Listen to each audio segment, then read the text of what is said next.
जय हिंद।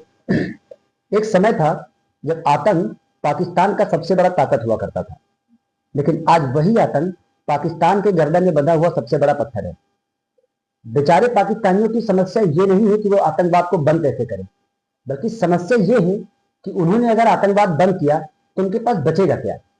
ना तो उनके पास कोई आइडिया है, ना ही उनके पास कोई इंडस्ट्री है, और ना ही उनकी कोई पहचान। हाँ, सिवाय गधे सप्लाई करने के। हाँ, पाकिस्तान ने आतंक को हथियार बनाया और उसको अपनी संस्कृति भी बना लिया।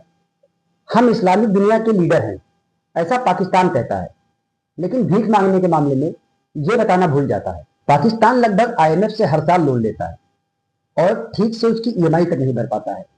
बहुत जल्द पाकिस्तान केस स्टडीज का मटेरियल बनने वाला है कि कैसे एक देश ने आतंकवाद को पनाह दिया और अपने ही देश की नींव को खोखली करता गया, अपने ही देश के लोगों की जिंदगी को दांव पे लगा के। और उसी तरफ दूसरी तरफ भारत, जो कि एक दिन बाद आजाद हुआ, लेकिन अपनी नीतियों और अपनी संस्कारों के दम पे कैसे आज ये दुनिया की टॉप अर्थव्यवस्थाओं में से एक है। अब ह्यूमन नेचर है कि दोस्त अगर फेल हो जाए तो तकलीफ होती है, लेकिन अगर दोस्त टॉप कर जाए तो ज्यादा दुख होता है। सबसे बड़ी बेइज्जती तब होती है जब जीतने वाला आपको याद ही ना रखे। पाकिस्तान ने 1947-1948 में लड़ाके भेजे और पीओके बना। निर्णायक जीत भारत की रही। 1965 में जिब्राल्टर ऑपरेशन चलाया और उसके थ्रू घुसपैठ करने की कोशिश की। भारत ने लाहौर तक घुस के मारा। 1971 में 13 दिन में 93,000 सैनिकों ने आत्मसमर्पण किया और बांग्लादेश बना। 1999 में कारगिल में एलओसी पर चोरी से कब्जा करने की कोशिश की और भारत ने खदेड़ कर मारा। 2016 में घुस कर मारा, एलओसी पार किया। 2019 में एलओसी पार कर कर पहली बार 1971 के बाद हवाई हमला किया।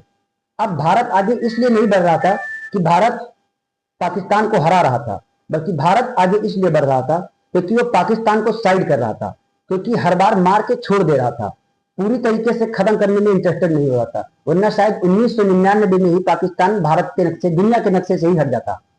भारत अब लड़ता नहीं, भारत अब इग्नोर करता है। और यकीन मानिए, सबसे बड़ी बेइज्जती तब होता है जब आदमी को इग्नोर किया जाए। पड़ोसी झगड़ा कर रहे हो और आप अपना घर बना रहे हो, सबसे बड़ी जीत उसी टाइम होती है। पाकिस्तान हर बार लात खाने के बाद हर बार ये कहता है कि वो जीता था। अपने बच्चों को वो यही सिखाता है कि हम जीते थे। लेकिन सोचिए कि अगर इसको जीतना कहते हैं तो फिर हार कैसा होता होगा, ये आप कमेंट करके बताइए। जय हिंद।